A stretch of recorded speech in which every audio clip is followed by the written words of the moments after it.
Bem-vindo ao canal Recanto das Histórias. Prepare-se para mais uma história emocionante, feita com todo carinho para você. Então a Alana ainda não conseguiu um emprego de verdade? Perguntou Dona Marisa ao filho. Eu sabia. Ela não serve para nada. Nem para ser mãe, nem para ter uma carreira. A senhora pode fazer essa pergunta para mim? Retrucou a nora. E não precisa fingir que só tem o Eduardo aqui na sala. Ah, claro.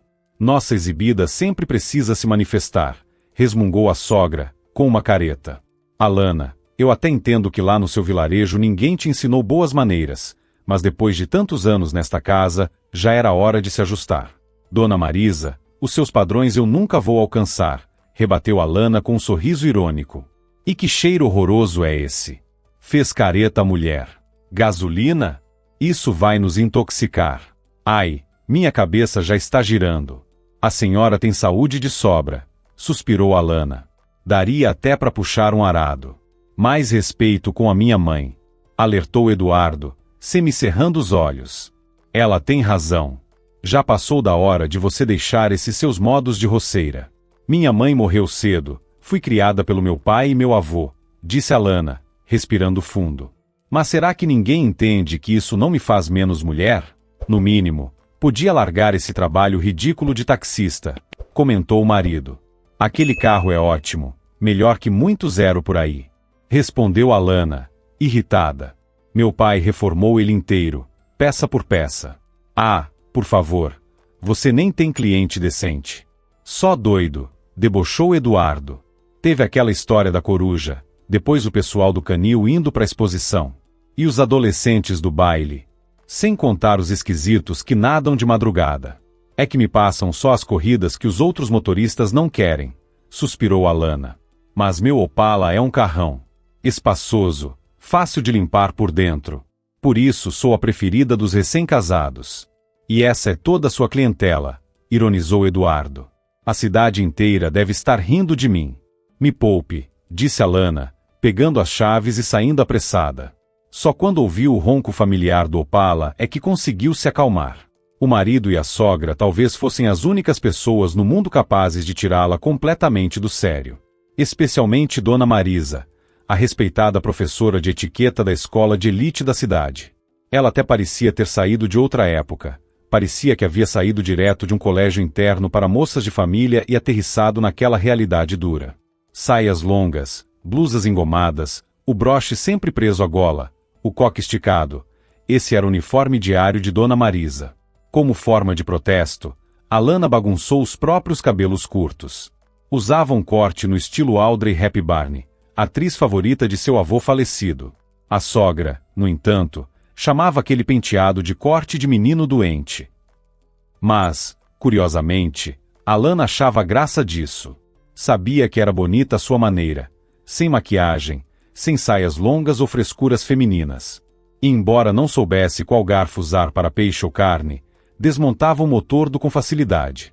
Depois de 7 anos de casamento, Alana começou a suspeitar que Eduardo só havia se casado com ela por pura teimosia. Na época, ela era vendedora em uma concessionária.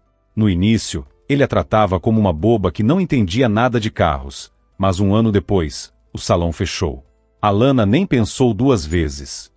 Tirou o Opala da garagem da antiga casa de sua família e se inscreveu na empresa de táxi. Até hoje se lembrava do escândalo que o marido fez. O que é isso? Gritou ele, fazendo as paredes tremerem.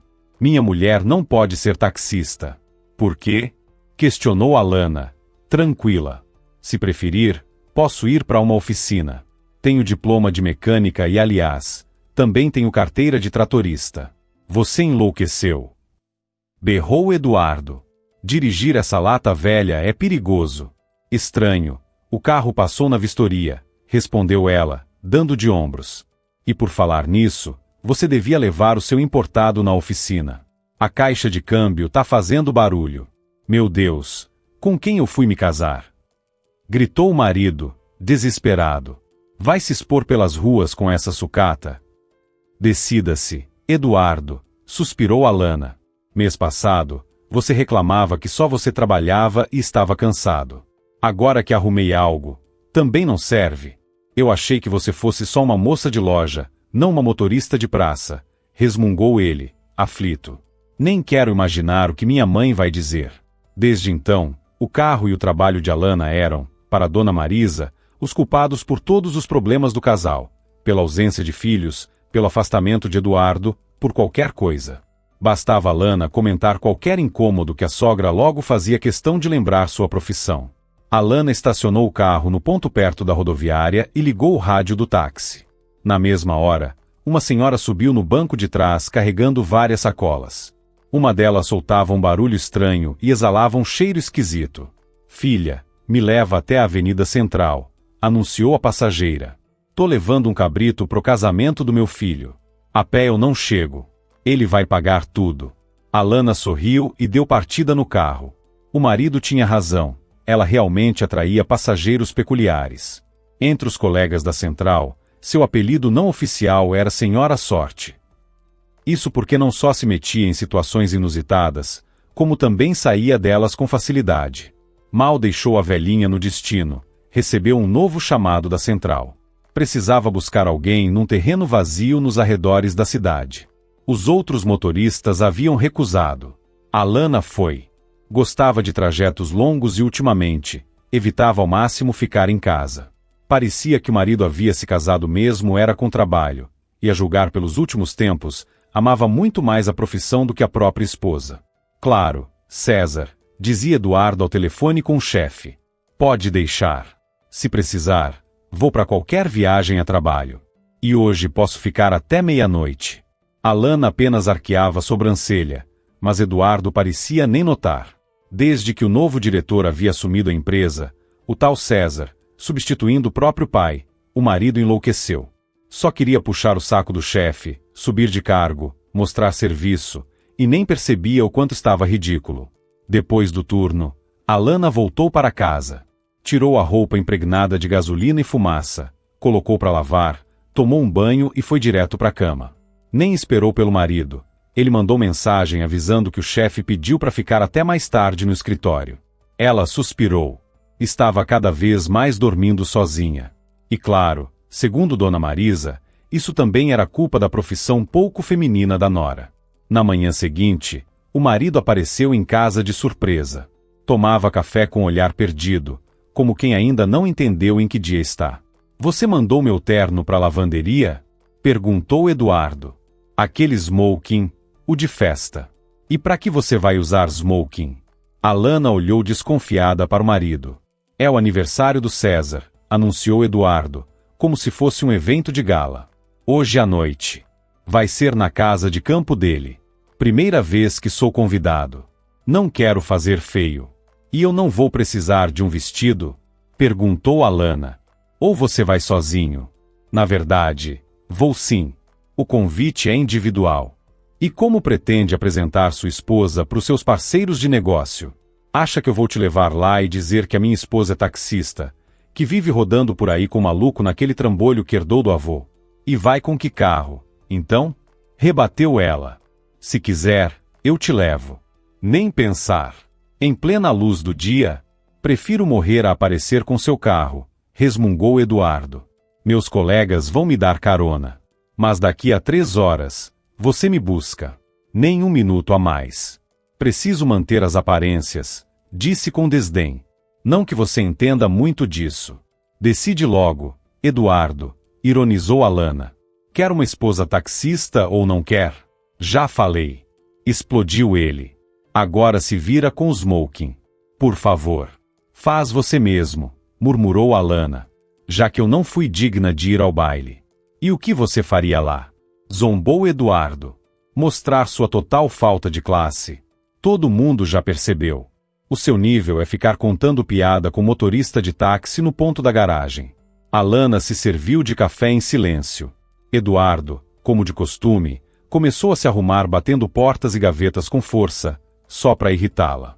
Não suportava vê-la tão tranquila. Mas ela permanecia serena, como uma rosa numa manhã de primavera. Naquela casa, todos eram teimosos. E muitas vezes, o silêncio era a melhor resposta. Alana sabia bem disso. Podia vencer qualquer um nesse jogo, até mesmo o próprio marido. No fim da tarde, Depois de experimentar 3 ternos e se encharcar de perfume, Eduardo finalmente saiu. Alana olhou para o relógio. Ele devia mandar mensagem assim que chegasse, e a partir dali, começariam as 3 horas da contagem regressiva. Alana sorriu de canto. O marido era como uma Cinderela. No baile. Tudo por influência da mãe, que vivia repetindo que era de mau tom ficar tempo demais nos eventos, mesmo quando a ocasião era importante. Ainda assim, doía. Eduardo poderia tê-la convidado. É verdade que ela não entendia nada de negócios corporativos, mas sabia se comportar. Na época do antigo diretor, ela até participava desses eventos, e ninguém via problema nisso. Foi por isso que, agora, a recusa do marido parecia ainda mais ofensiva. Como se, de repente, Alana tivesse se tornado indigna daquele mundo. Ela esperou as 3 horas combinadas. Vestiu um suéter branco, calça jeans, ajeitou o cabelo e pegou a estrada em direção ao condomínio onde morava o chefe do marido. A pista tinha sido recém-reaberta após reforma, mas o movimento ainda era fraco, com circulação quase exclusiva de moradores da região. Alana acelerou, curtindo o asfalto liso, até que precisou frear bruscamente. De repente, um homem nos saiu correndo do mato, atravessando a estrada bem diante dos faróis. Você ficou louco? O que pensa que está fazendo? Gritou Alana, puxando um pé de cabra debaixo do banco e saltando do carro. Me ajuda, murmurou o desconhecido, batendo os dentes. Estou com muito frio. Pior que isso, está pelado. Retrucou ela, correndo até o banco de trás e puxando um cobertor. Toma. Se cobre. Mas o que aconteceu? Uma aposta idiota. Disseram que eu devia tentar parar um carro assim. Ah, claro. Ela estreitou os olhos, desconfiada. Me assaltaram, respondeu o homem, ainda trêmulo. Roubaram tudo. Me jogaram no mato. Demorei para conseguir sair de lá. E o meu carro foi o primeiro que passou esse tempo todo? Acho que sim, justificou-se ele. Entra. Vou te levar ao hospital, ou para a delegacia. Não vou te deixar aqui desse jeito. Obrigado. Prefiro o hospital, se puder. E será que você tem um telefone? Liga de lá mesmo. Assim você resolve com quem for, respondeu ela, cautelosa. Vai saber que história era aquela de verdade. Ainda bem que as noites estavam mais quentes.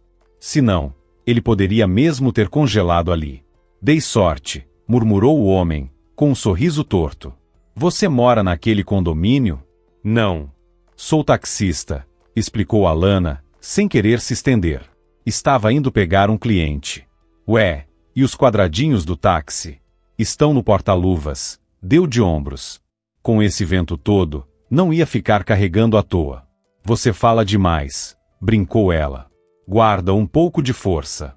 No hospital, Alana entregou o homem aos cuidados dos médicos, deixou seus dados com a recepção para eventual contato da polícia e saiu apressada. Já havia passado muito das 3 horas. Sabia que o marido estaria furioso. Ele odiava atrasos. Confirmou no celular, mais de 10 chamadas perdidas. Respondeu com uma mensagem curta. Como era de se esperar, Eduardo já aguardava nos portões da casa de campo do chefe. E não estava sozinho. Ao lado dele, o próprio aniversariante, César, que lhe foi apresentado como um homem de uns 40 anos, bem vestido, com o rosto lustroso e olhos brilhando como óleo. Não disfarçaram ao analisar o corpo de Alana de cima a baixo. E então, o tal César deu um sorriso animalesco, como uma hiena prestes a devorar a presa. Boa noite, disse ele com um sorriso. Estávamos esperando por você. Não sabia que o Eduardo tinha uma esposa tão charmosa. Por que escondeu da gente uma mulher tão deslumbrante? Ela estava com dor de cabeça, respondeu Eduardo, num tom sombrio. E logo se voltou para Alana, furioso. Quanto tempo mais eu teria que esperar, hein? Me fez passar vergonha, parecendo um cachorrinho pedindo esmola. Melhor teria sido chamar um táxi de verdade. O que foi? Essa carroça quebrou no caminho? Eduardo, vamos conversar em casa, pediu Alana, tentando manter a calma, embora sua mente ainda estivesse longe, focada no homem estranho da estrada. Até logo, Alana querida, disse César, segurando a mão dela e beijando com exagero. O que foi isso? Murmurou ela, já dentro do carro. Bebeu demais? Tá achando que pode sair beijando a mão de mulher desconhecida? É só um cavalheiro, coisa que você não entende, resmungou Eduardo. Agora quero a sua explicação. Por que não chegou no horário? Eu achei um cara estranho na estrada, começou Alana. De novo esse papo. Pra você, estranho virou o novo normal, gritou Eduardo. Você dá mais importância para um desconhecido do que pro seu próprio marido. Não precisa exagerar, pediu ela, magoada. Ele precisava de ajuda, só isso. Claro, porque ao redor não tinha mais ninguém no planeta. Zombou o marido. Você é um imã de encrenca. Atrai desgraça como ninguém. Não é culpa minha, respondeu Alana, sentida. E se você estava com tanta pressa, podia muito bem ter chamado outro táxi. Eu não vi essa urgência toda no seu comportamento. E o que você entende das coisas? Explodiu ele novamente. Minha mãe tem razão. Continua a mesma roceira grosseira de sempre. Ela virou o rosto, engolindo o choro, e se forçou a prestar atenção apenas na estrada. Mas os pensamentos estavam longe. Giravam ao redor daquele desconhecido. Por quê? Afinal, ele apareceu no meio da estrada. De onde veio, sendo que o ponto habitado mais próximo estava a uns 15 quilômetros de distância, isso se estivesse calçado. E quem o teria assaltado? Alana não tinha respostas, mas prometeu a si mesma que iria descobrir. Pela manhã, Eduardo ainda estava emburrado com ela, e de quebra, sofrendo com uma ressaca pesada. Alana, cansada de olhar para aquela cara retorcida de mau humor, decidiu sair mais cedo para o trabalho, o que chegou a surpreender o despachante da central. Fez algumas corridas e depois parou na vaga do estacionamento do hospital. Subiu até o pronto-socorro. Bom dia. Ontem trouxe um paciente aqui e queria saber o estado de saúde dele, disse ela à funcionária atrás do vidro. Nome e sobrenome, respondeu a mulher com indiferença. Eu, não sei, confessou Alana, sem graça. Encontrei ele na estrada. Ah, aquele lá, respondeu a atendente com um sorriso divertido. Dava até para escrever um livro de piadas com essa história. Foi embora ainda de madrugada. Esperou a polícia chegar e saiu com eles. Depois, os amigos trouxeram roupa para ele. Mas pode ficar tranquila, o homem nem teve hipotermia. Só ficaram umas marcas de corda nos braços e nas pernas. A gente acha que ele ficou preso em algum lugar. O médico-chefe até comentou, se fosse algo leve, em 5 minutos essas marcas já teriam sumido. Entendi, assentiu Alana. Bom, se ele saiu andando por conta própria, então deve estar bem. E aí, gostou dele? Perguntou a atendente com um brilho nos olhos, inclinando-se para fora do guichê. Era bonito? Normal, respondeu Alana, encolhendo os ombros. Nem reparei muito, tava escuro. Ela deixou o hospital decidida a tirar da cabeça tudo relacionado àquele passageiro estranho. Só faltava começar a se preocupar com isso agora.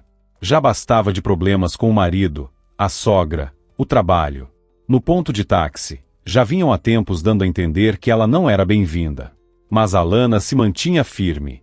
Cumpria, sem reclamar, todas as corridas mais difíceis.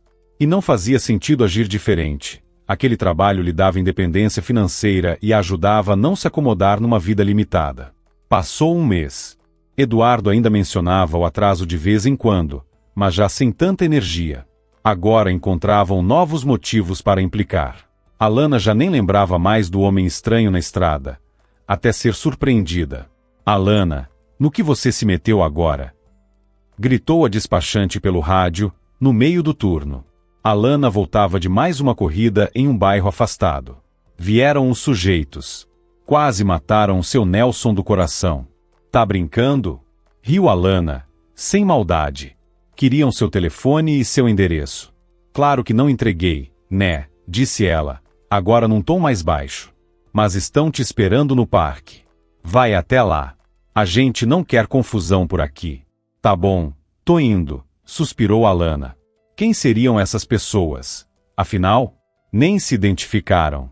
A voz de Marina voltou pelo rádio, ainda indignada. Chegaram todos exibidos, com aqueles carrões de luxo, parecendo desfile. Curiosa, Alana foi até a garagem, como chamavam a área do ponto de táxi onde ficavam os boxes de manutenção e o escritório da central. Quem trabalhava com carro alugado deixava o veículo lá. Como Alana usava o próprio, quase nunca aparecia. Na entrada, de fato, havia vários carros de luxo estacionados. Ela diminuiu a velocidade. Do guichê, saiu um pálido seu Nelson, gesticulando nervosamente em sua direção. Um grupo de homens, aparentando uns 30 anos, aproximou-se do Opala. Um deles, alto e forte, abriu a porta do carona e entrou. "E aí, gata?", disse ele, olhando diretamente para ela. "Assustamos seus colegas. Foi?" "Tá tudo certo", respondeu Alana, dando de ombros. "A Marina que é meio exagerada." "Percebi", riu o sujeito. "Então, vamos nos apresentar, né? Sou o Joel." "Isso é nome ou apelido?", perguntou ela, com cara de quem não entendeu. "E que diferença faz?" "Considera nome", respondeu o homem, com um sorriso debochado de quem parecia saído de filme de bandido. "Seguinte, tô aqui a mando do meu chefe. Agora a gente vai até o nosso carro, e você vai com a gente trocar uma ideia com ele." "E o que ele quer comigo?", questionou Alana, sem rodeios. "E já aviso que vou no meu carro, atrás de vocês. Nenhum problema com isso, né?" "Acho que não, se você souber manter a boca fechada", respondeu Joel, num tom meio seco. "Beleza. Tô indo atrás", concordou ela, ligando o Opala e dando a volta no quarteirão. A corrida, dessa vez, era dentro da cidade. Joel comentou que o tempo dela seria totalmente pago. Com essas condições, Alana toparia até dar a volta ao mundo.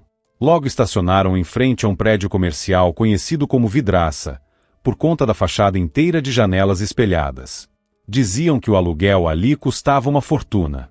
Joel apontou para a vaga, esperou que ela saísse do carro e a convidou a segui-lo. Alana subiu até o 25º andar do centro comercial em um elevador panorâmico, com o coração na mão.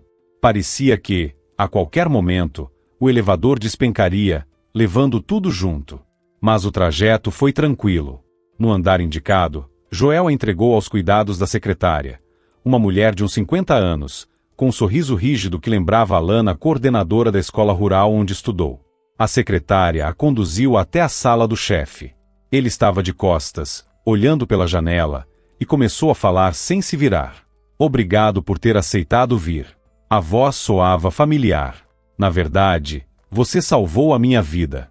"Ah, olá!", exclamou Alana, surpresa, reconhecendo o passageiro que deixou no hospital usando apenas o cobertor do banco de trás do Opala. "Como está? Não pegou um resfriado, não?" "Estou bem, não posso reclamar", respondeu ele com um leve sorriso. "Foi difícil te encontrar." "Sério? Mas você tinha o meu número", disse ela, dando de ombros. "Aliás, a polícia nunca entrou em contato comigo." "Estranho. Estão investigando, mas de forma discreta", respondeu ele em voz baixa. "Não me convém aparecer demais agora, por isso ninguém está interrogando as testemunhas com tanto afinco. E no fim das contas, você também não viu muita coisa, né?" "Verdade", concordou Alana. "Mas o que foi? Pode me contar alguma coisa?" "Claro", respondeu ele, fazendo um leve aceno com a cabeça. "Meu nome é Miguel, aliás." "Muito prazer." "O prazer é meu", respondeu ela, instintivamente. "E o que você gostaria de saber?", perguntou ele, estreitando os olhos. "Bem, se você foi sequestrado, não é?", arriscou Alana. Já parecia meio óbvio. Aquela história do assalto ficou estranha mesmo. "Foi isso sim. E você está certa. Inventar aquele assalto foi ridículo, admito." "Tá tudo bem. Você não me deve explicação nenhuma", disse ela, despreocupada. Enquanto ele falava, Alana observava. Era um homem atraente, aparentemente da mesma idade que ela. Alto, moreno, do tipo que fica com barba por fazer em poucas horas. Tinha olhos castanhos intensos, ao mesmo tempo tristes e penetrantes. "O motivo de eu ter te chamado aqui é o seguinte", continuou Miguel, sorrindo de leve. "Estamos disputando um contrato importante, e é quase certo que minha empresa vai levar a melhor. É claro que isso desagradou os concorrentes. E nesses casos, algumas pessoas apelam para métodos, digamos, pouco éticos. Como, por exemplo, me sequestrar. E como conseguiu escapar? Perguntou Alana, desconfiada, estudando aquele homem elegante com seu terno caríssimo. Provavelmente, ela nem teria reconhecido Miguel se o encontrasse agora. Estava completamente diferente do homem trêmulo que ela havia socorrido naquela noite na estrada. Eu fugi, contou ele, sorrindo. Levei um tempo para conseguir me soltar. As cordas estavam bem apertadas, e minhas pernas e braços ficaram dormentes. Nem conseguia me mover direito. E como você deve lembrar, eu estava sem roupa. Aquilo era garantia deles para evitar minha fuga. Achavam que eu teria medo da humilhação. Imagino, disse Alana. Mas ainda bem que você conseguiu escapar. Tentei até descobrir onde fui mantido, continuou Miguel, com um ar pensativo. Andei com minha equipe de segurança pelas redondezas, revisando tudo. Lembro que era uma espécie de galpão de barcos, mas não conseguimos identificar o local exato. Você não se lembra de mais nada? Perguntou Alana, cautelosa. Só de uma música alta, barulho, tipo uma festa, na noite da fuga. Como se tivesse algo acontecendo por perto. Mas não conseguimos descobrir de onde vinha. Ah, entendi. Alana concordou. De qualquer forma, eu queria te agradecer, disse Miguel, estendendo um pequeno cartão. Essa é minha empresa. Qualquer coisa, pode me ligar. Estou disposto a te ajudar com o que for. Não agora, talvez um dia. Eu não preciso de agradecimento, respondeu Alana, desconcertada. Se você está falando de dinheiro, dispenso. Foi só um gesto normal, ajudar alguém que estava em apuros. Mas por que não aceitar? Espantou-se ele. Não me diga que você é uma milionária que trabalha de taxista só por diversão. Isso eu não vou dizer mesmo, sorriu Alana, balançando a cabeça. Só acho que não precisa me agradecer. Qualquer um teria feito o mesmo. Tá bem, então, concordou ele, entregando o cartão. Ela pegou o cartão, deu uma olhada rápida e enfiou no bolso, sem muita intenção de usá-lo. Miguel se despediu de forma calorosa, realmente convencido de que Alana lhe havia prestado um grande favor. Ela saiu dali e voltou para casa com o pagamento da corrida inteira, como Joel havia prometido. Ele cumpriu a palavra. Chegando em casa, estava cansada demais para pensar em voltar ao trabalho. Tomou um banho relaxante e resolveu cuidar de algumas tarefas domésticas. De repente, o celular tocou. Era o marido. Falava num tom gentil, quase carinhoso. Como se aquele mês de brigas e distanciamento nunca tivesse existido. Oi, amor, tá ocupada? Perguntou Eduardo com cautela. Tô em casa, fazendo faxina. Por que tá me ligando? Respondeu ela, surpresa. Escuta, me dá uma força, vai, disparou Eduardo do outro lado da linha.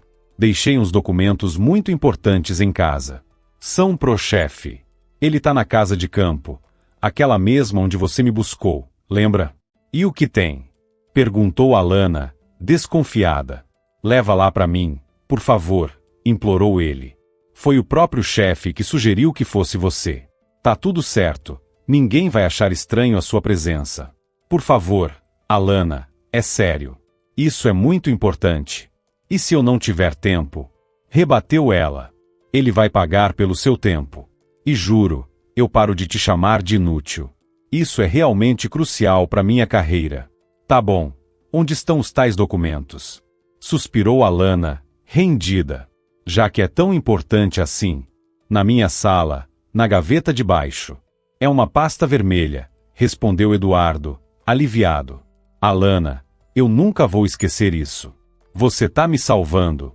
Ela largou o pano com que limpava a estante e foi até o escritório do marido.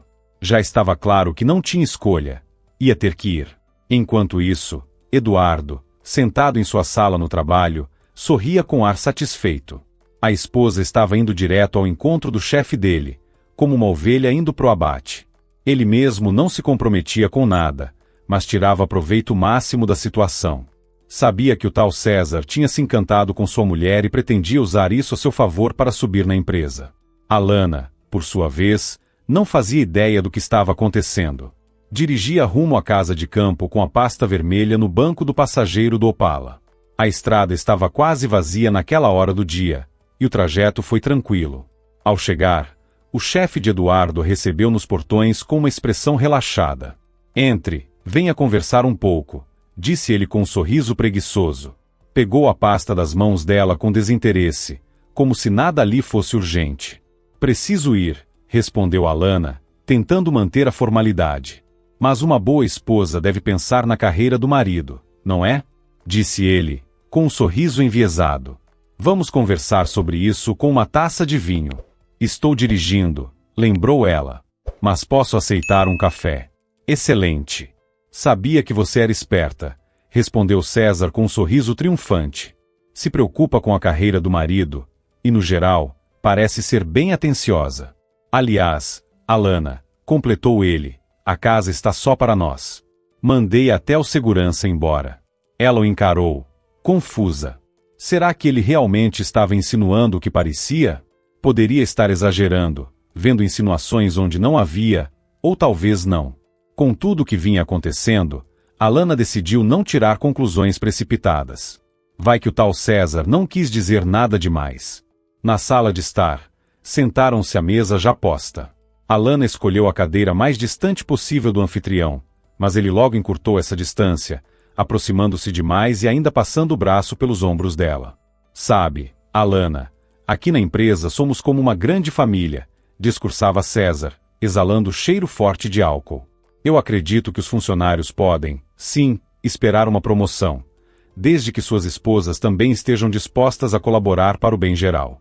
O senhor está falando do quê, exatamente? Questionou Alana, tentando se desvencilhar do contato. O Eduardo não trabalha direito, por acaso? Ah, querida, não é só sobre trabalho. Também valorizo muito o lazer, respondeu ele com um sorriso enviesado. Alana, você gosta de massagem? Vem cá, deixa eu relaxar esses ombros tensos. Tá tão travada. Com essas palavras, ele tentou apalpá-la. No início, Alana ficou paralisada, incrédula com a cara de pau. Mas, num reflexo automático, como seu pai a havia ensinado quando criança, reagiu no mesmo instante. Com um chute, derrubou a cadeira em que o homem estava e, na sequência, acertou a cabeça dele com uma sopeira pesada. Por sorte, o caldo com macarrão já estava frio, e agora escorria pelas orelhas do chefe desacordado, mas ainda vivo. Alana correu até a porta, o coração acelerado, tentando lembrar se ele havia trancado os portões. No chão, o homem já se remexia. Com os olhos semicerrados, observava os movimentos dela e sorriu com malícia. Brava, hein? Gosto das difíceis. Vamos brincar então? Sem a minha ajuda, você não sai daqui. Eu me viro, rosnou Alana, e correu até uma janela, que abriu de supetão antes de se atirar para o jardim. Na rua, sacudiu os joelhos sujos de grama e saiu correndo. Os portões estavam mesmo trancados. Desesperada, procurou uma saída na cerca e achou uma abertura perto da beira do lago. Ali, encontrou um velho galpão de barcos. Ao olhar dentro, viu cordas jogadas no chão. O cérebro funcionava rápido, com precisão cirúrgica. Ela conseguiu sair pela fresta da cerca e correu direto para Opala. Mal girou a chave e o motor rugiu. Viu o chefe do marido cambaleando nos portões. Alana pisou fundo no acelerador. Ela sabia, agora era uma questão de fugir. Ou seria engolida de vez por aquele jogo sujo. O corpo agia por instinto. Só quando chegou ao posto da polícia, na entrada da cidade, Alana sentiu o quanto estava exausta. Com esforço, conseguiu voltar para casa. Demorou no banho, tentando se livrar da lembrança daquelas mãos pegajosas em seu ombro. Depois, desabou na cama e chorou por muito tempo. Eduardo chegou tarde, naquela mesma noite. Não fez perguntas. Já sabia de tudo, e agora estava apavorado, pensando nas possíveis consequências. O chefe havia deixado claro que haveria represálias. Restava imaginar quais seriam. Na manhã seguinte, Alana tentou desabafar com o marido sobre o que o chefe dele havia feito. Mas Eduardo nem quis ouvir. Ah, claro! Todo mundo sonha em te levar para a cama. Debochou, rindo. Você me envergonhou com essa cena absurda. Tá fazendo isso de propósito, né? Tá se vingando porque eu não te levei naquela festa. Você não estava lá. Gritou Alana, derrubando o café. E ele simplesmente tentou me agarrar. E o que custava ter aguentado? Pela carreira do marido. Rebateu Eduardo. Agora você estragou tudo. Então foi de propósito, sussurrou Alana, compreendendo. Você me mandou lá já sabendo o que ele faria. Que bobagem. Tá inventando coisa de novo. Esbravejou Eduardo. Alana se calou. Não tinha provas da intenção do marido. Sem elas, qualquer acusação soaria vazia. Ele saiu para trabalhar, mais uma vez de cara fechada. Ela, por sua vez, já começava a se acostumar com o mau humor constante dele. Só que, depois do que aconteceu, o pouco carinho que ainda sentia estava se desfazendo. Alana decidiu que o melhor era seguir em frente e resolver cada coisa no seu tempo. Se arrumou com calma e saiu para o trabalho. 3 horas depois, com fome, parou em um café com varanda na calçada e pediu uma refeição completa. Enquanto saboreava o croissant com ovos mexidos e um docinho de sobremesa, percebeu 2 pares de olhos atentos e famintos espiando por entre os arbustos do outro lado da rua. Piscou para as crianças. Em vez de fugirem, elas se aproximaram devagar. Devem ter uns 10 anos, um menino e uma menina, muito parecidos, com os mesmos cortes de cabelo. Tá gostoso? Perguntou a menina, de repente. Quando a mamãe era viva, a gente também tomava café em padaria. E agora, com quem vocês moram? Indagou Alana, suavemente. Com o nosso pai. Respondeu o menino, bravo. Drica, para de conversar com essa mulher. Ah, ela parece legal. Sorriu a menina. Dá pra ver que tem comida. Vai que compra pra gente. O que vocês querem? Perguntou Alana, levantando-se e indo com eles até o balcão. Café completo, disparou Drica. E o mesmo pro meu irmão. Alana concordou e fez o pedido antes que eles mudassem de ideia. Mas os dois não foram embora. Sentaram-se à mesa dela e balançavam as pernas animadamente, como se estivessem em casa. Apesar do ar largado, estavam limpos e com roupas razoavelmente cuidadas. Alana sentou-se de frente e quis saber. E como vocês se chamam? Eu sou a Drica. E esse rabugento aqui é o Tito, respondeu ela, rindo. Obrigada por comprar comida pra gente. Vocês estão morando na rua? Sozinhos mesmo? E onde mais a gente ia ficar? Respondeu Drica. No apartamento não pode. Faz 6 meses que a mamãe morreu. Logo vão tirar ele da gente. E se nos acharem, vão mandar a gente pro abrigo, completou Tito, sem rodeios. Mas, onde vocês dormem? Onde comem? Tomam banho? Ah, você não entende nada, resmungou Tito. Abrigo é horrível. A gente já foi uma vez e não quer voltar. Agora é verão, dá pra tomar banho no rio mesmo, disse Drica, tranquila. Mas isso tá errado, murmurou Alana, aflita.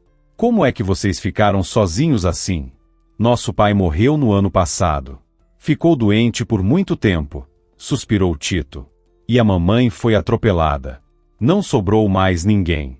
E ninguém quer pegar irmãos gêmeos grandes do abrigo. Eu pegaria vocês, suspirou Alana. Não tem nada melhor para fazer? Repreendeu Tito. Você tem filhos, por acaso? Não, respondeu ela. Não tenho. Mas não foi por escolha. Só não aconteceu. E o que seu marido ia achar? Provocou Drica, desconfiada. Ele deixaria? Provavelmente não, admitiu Alana. Mas obrigada por virem. Eu fico aqui se precisarem de mim. A gente já vai, disseram os dois, se levantando. Espera. Onde posso encontrar vocês? Gritou Alana, mas os gêmeos já tinham sumido pela rua. Ela ficou olhando na direção em que correram, aflita. O menino parecia frágil, quase doente. Dava vontade de protegê-lo, de abraçá-lo. A irmã, embora mais segura e falante, seguia cada passo do irmão. Alana prometeu a si mesma que tentaria reencontrá-los, mas por hora seguiu para atender uma nova corrida do outro lado da cidade. Naquele mesmo dia, o ambiente no trabalho de Eduardo estava tenso. O chefe gritou com ele logo cedo. Depois, uma entrega foi cancelada pelos parceiros. Na hora do almoço, ele se queixava para a amante. O chefe tá impossível hoje. Parece um bicho solto. Sabia que mandar Alana lá não ia dar certo, reclamou. Ontem mesmo você dizia que era uma ideia brilhante, retrucou Cláudia, sarcástica. E os concorrentes? Estão contratando? Acho que esse navio vai afundar, respondeu ele. Melhor pular antes que tudo vá pro buraco. Olha só, falando com juízo pela primeira vez, debochou Cláudia. E quem vivia dizendo que estava tudo sob controle? Ah, meu bem, as coisas saíram do rumo, deu de ombros Eduardo. Mas vamos ser realistas. Precisamos de um plano antes que sejamos mandados embora. Talvez pedir para sair seja o melhor. Tá bom, vou sondar. Mas você também vê se descobre alguma coisa. Combinado? Sugeriu ela. Ele prometeu, mas por dentro já sabia. Sem aquele emprego, dificilmente manteria a amante. Cláudia tinha um padrão alto, bem diferente de Alana, que se contentava com pouco. Riu sozinho ao lembrar da esposa. Divórcio? Nem pensar. O trabalho dela como taxista dava uma boa grana, o bastante para que ele quase não gastasse nada em casa. Ainda conseguia fingir que era o provedor. Enquanto isso, Miguel ouvia, de cara fechada, o relatório de Joel, seu chefe de segurança. Eles tinham sido colegas de escola e desde então, inseparáveis. Agora, um trabalhava para o outro. Eu te falei que não precisava dessas férias, resmungava Joel. Você insistiu. Vai descansar, vai relaxar. Se tivesse morrido naquele galpão, eu nunca me perdoaria. Joel, já chega, interrompeu Miguel com firmeza. No fim das contas, deu tudo certo. Estou vivo, e como vê, sem nenhum arranhão. Vivo por milagre, rebateu Joel. Agradece aquela taxista. Foi ela quem te salvou. Enfim, é o seguinte, continuou ele. A partir de agora, você não vai a lugar nenhum sem segurança. E aquele local, encontrou? Perguntou Miguel. Sério. Era nisso que devia estar focado. Encontrei. E como você suspeitava, foi tudo por ordem do César, confirmou Joel com um aceno de cabeça. Aliás, acho que já passou da hora de a gente resolver isso com ele. Esse tal de César tá se achando demais. Com certeza. Mas antes junta mais coisa contra ele, respondeu Miguel. Aliás, apareceu um detalhe curioso, disse Joel, visivelmente desconfortável. O marido da sua taxista. Ele trabalha pro César.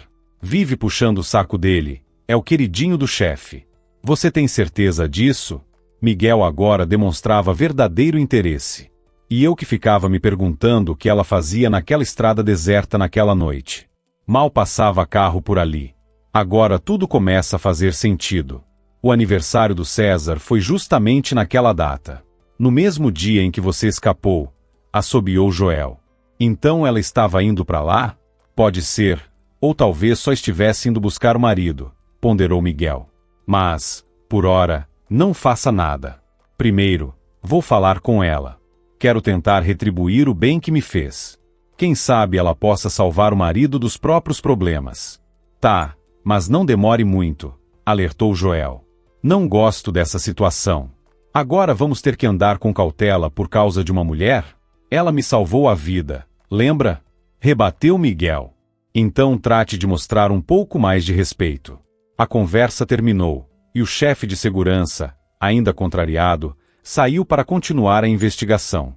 Miguel abriu o arquivo que Joel havia enviado. Lá estavam o endereço e o telefone da gentil taxista. Miguel gostava dela. Pena que fosse casada. Mas, quando se tratava de sentimentos, ele sempre jogava limpo. Suspirou e discou o número que, sem perceber, já tinha decorado. Alana atendeu depois de 2 toques. A voz dela era suave e firme. Alana, pois não? É o Miguel, aquele que você salvou, respondeu ele, sem esconder o constrangimento. Diga, respondeu ela, já reconhecendo a voz. Tem uma informação que pode ser útil. Envolve seu marido e o chefe dele. Qual dos dois? Rebateu Alana, com um tom amargo. O tal do César, especificou Miguel. Então fale logo, disse ela, quase perdendo a paciência. Veja bem, o sequestro. O sequestro foi organizado pelo próprio César, o tal do César, disse Miguel com um sorriso frio. E em breve, pretendo tirar esse sujeito do mercado e encurralar essa ratazana de vez. Seu marido trabalha na empresa dele, certo? Pois é melhor procurar outro emprego. Com urgência. Não vou esperar muito. Joel já está irritado com os atrasos. Engraçado, eu mesmo estava pensando em te ligar, confessou Alana. Tive um conflito bem desagradável com esse César. Ela então contou a Miguel o que ele já suspeitava, confirmando tudo o que Joel havia descoberto. A informação sobre as cordas no galpão de barcos só reforçou a certeza de que César era o responsável. Para Miguel, estava claro, aquele homem precisava desaparecer da lista dos respeitáveis da cidade. O tom com que Alana falava de César chamou um pouco a atenção de Miguel. Parecia que ela tinha medo dele, mas logo descartou essa impressão.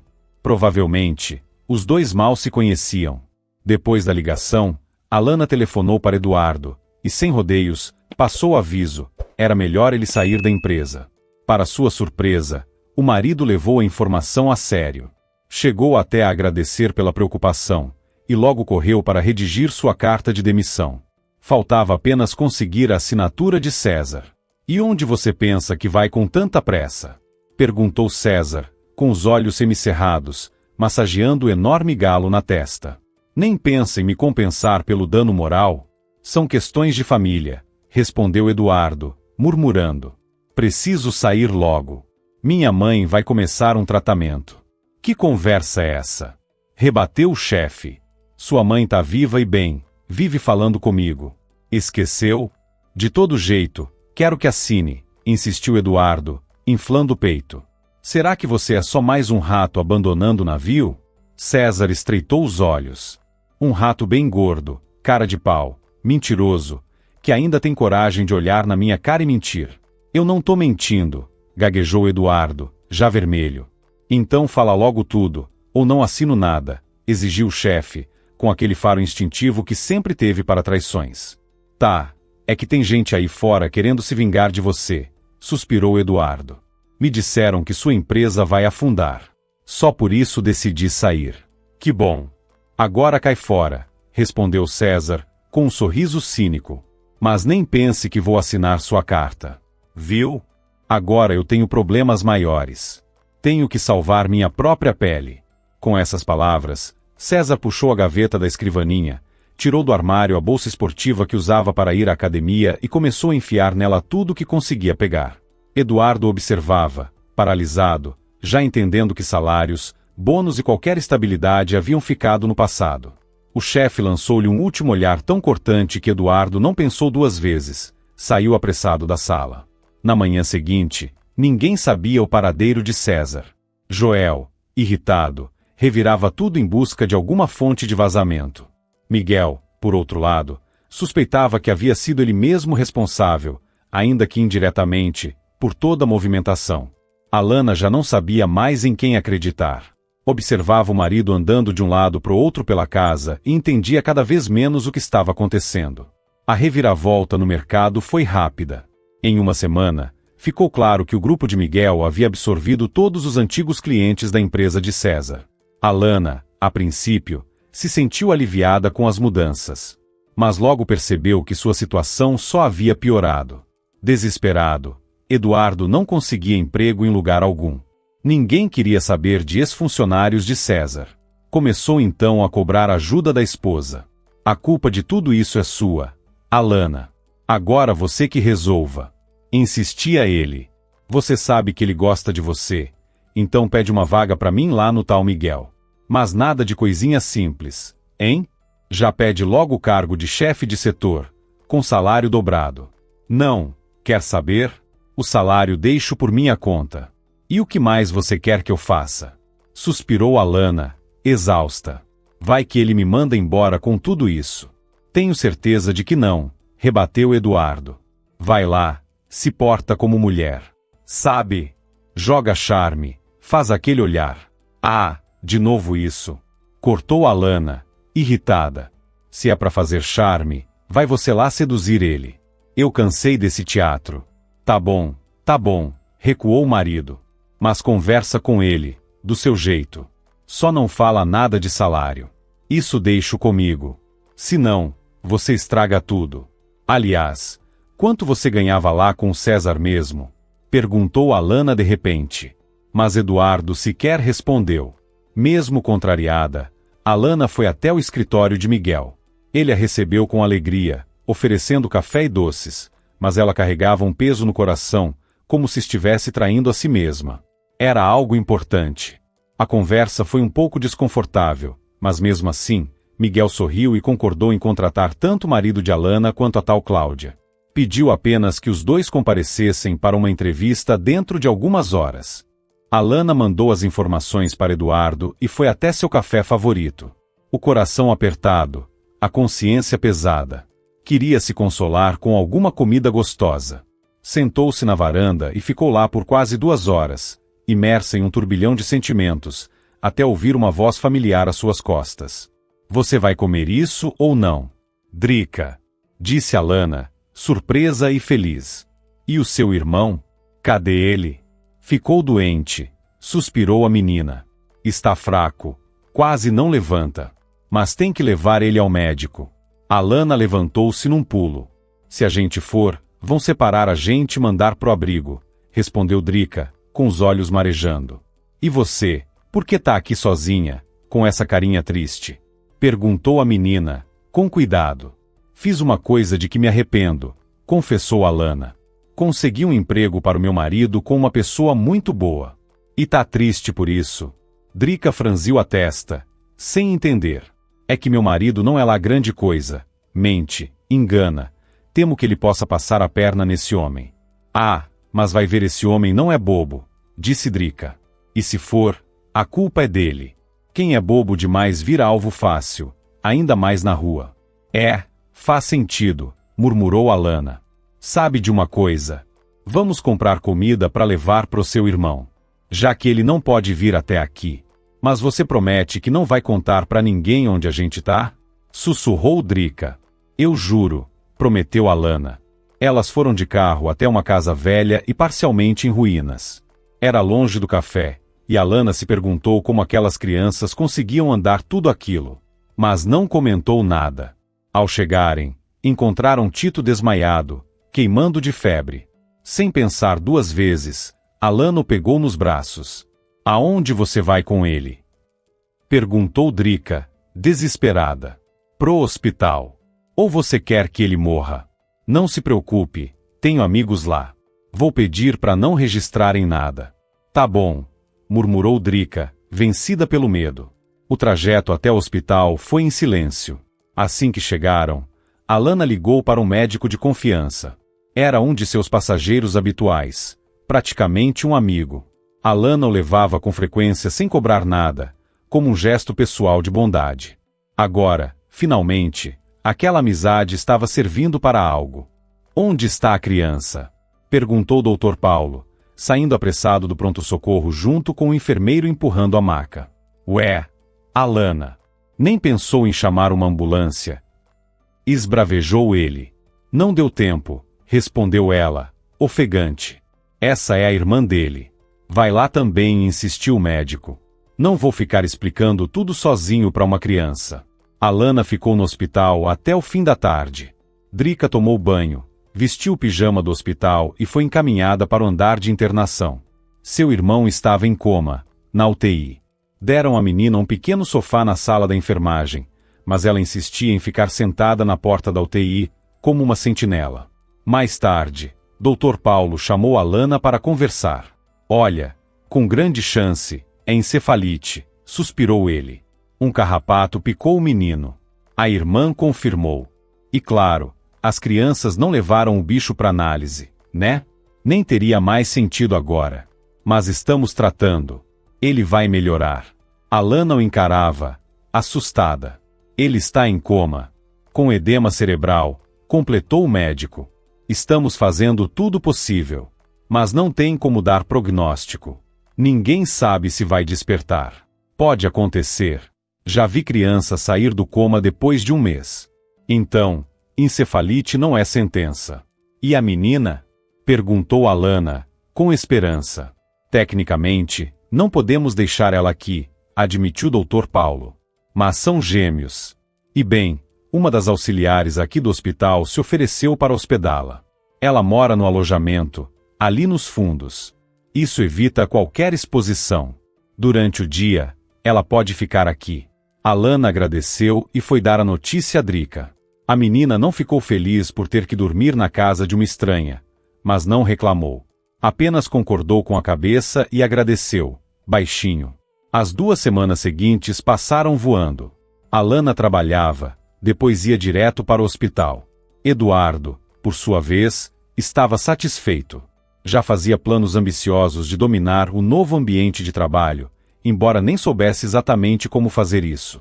Via a educação e a calma de Miguel como sinais de fraqueza. Não o considerava um concorrente real e acreditava que, com um pouco de esperteza, conseguiria tomar o controle da empresa apenas aproveitando a confiança que o novo patrão depositava nele. Miguel, é claro, sabia que precisava manter os recém-contratados sob observação. Mas no momento, simplesmente não tinha tempo. Joel estava ocupado, vasculhando pistas sobre o paradeiro de César. O próprio Miguel passava os dias em reuniões com os antigos clientes da empresa rival, tentando firmar novas parcerias. Por isso, não percebeu o que se tramava nos bastidores. Alana, por outro lado, estava aliviada por o marido não lhe dar atenção. Eles mal se viam, só trocavam algumas palavras no café da manhã.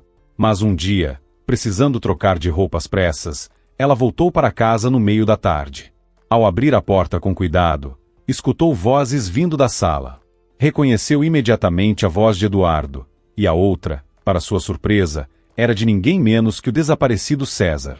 Me surpreendeu, hein, Eduardinho, dizia César, rindo.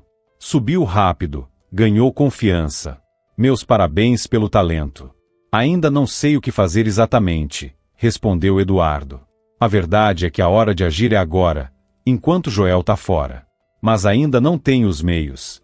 É simples, retrucou César. Divide o poder comigo e a gente tira o Miguel da jogada. Ele me dá nos nervos faz tempo. E olha, foi esperto mesmo colocar a Cláudia no escritório pela sua mulher. Uma amante dessas tem que ser valorizada.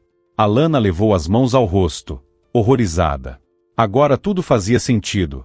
A insistência do marido em empregar a tal colega, os pedidos estranhos. Desde o início, Eduardo tramava algo. Sem fazer barulho, ela fechou a porta com cuidado, entrou no carro e se afastou. Estacionou a uma distância segura e ligou para Miguel, contando tudo. O empresário agradeceu e pediu que, por segurança, ela evitasse qualquer contato com o marido por enquanto. Alana então decidiu passar a noite no hospital, ao lado de Tito, que ainda estava em coma. Todos continuavam torcendo por um milagre. Na manhã seguinte, Eduardo chegou cedo ao trabalho. Viu a sala do chefe aberta e vazia.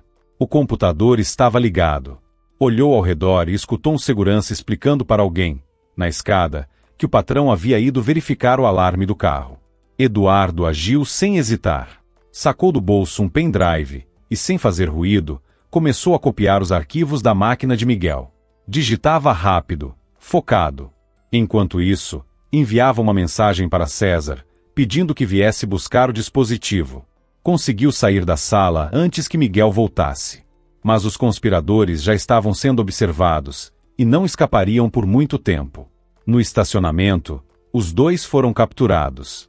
César foi entregue à polícia junto com seu cúmplice. Após o escândalo e a confirmação da traição, Alana entrou com um pedido de divórcio imediatamente. Já não suportava conviver com alguém tão mentiroso. Descobrir que o próprio marido havia colocado a amante no escritório usando sua influência foi a gota d'água. Mas Eduardo nem teve tempo de processar o fim do casamento. Para pagar pelos danos causados, Eduardo foi condenado e transferido para uma penitenciária no interior, conhecida pelo regime rígido e pelas regras severas. A disciplina era imposta com mão de ferro, e qualquer tentativa de fuga era praticamente impossível. Cercas altas, vigilância constante e isolamento geográfico dificultavam qualquer plano de escape. Miguel, depois de tudo o que viveram, abriu o coração e confessou seus sentimentos por Alana. Ela se mudou para a casa dele, mas nunca se esqueceu dos gêmeos. Sabia que aquelas crianças não tinham mais ninguém no mundo. Assim que a gente se casar, vamos adotá-los, propôs Miguel. Eu também quero muito, respondeu ela. Só quero conhecê-los melhor primeiro. Logo chegaram notícias de que Tito havia despertado do coma, mas ainda estava fraco. Alana, ansiosa, contava os dias. Um mês depois, foram ao hospital para reencontrar os irmãos, mas ao entrarem no quarto, encontraram a cama vazia e a janela escancarada, batendo com o vento. O que aconteceu? Perguntou Alana, em choque, a uma das funcionárias. Eles fugiram. Estavam com medo, contou a auxiliar, consternada. Tinha uma inspeção marcada, e alguém acionou o serviço social. Ficaram apavorados com a possibilidade de serem levados para um abrigo. Que pena, murmurou Alana, arrasada. Miguel imediatamente organizou buscas. Fizeram o que puderam, mas os gêmeos desapareceram sem deixar rastros. Alana nem ao menos sabia o sobrenome verdadeiro das crianças. Durante um tempo, ela chorou de saudade, sentindo a ausência deles como um peso no peito. Mas, aos poucos, a vida tomou outro rumo. Casou-se com Miguel. Depois, engravidou. Os pensamentos passaram a girar em torno do bebê. O parto foi difícil, exigindo toda sua atenção e energia.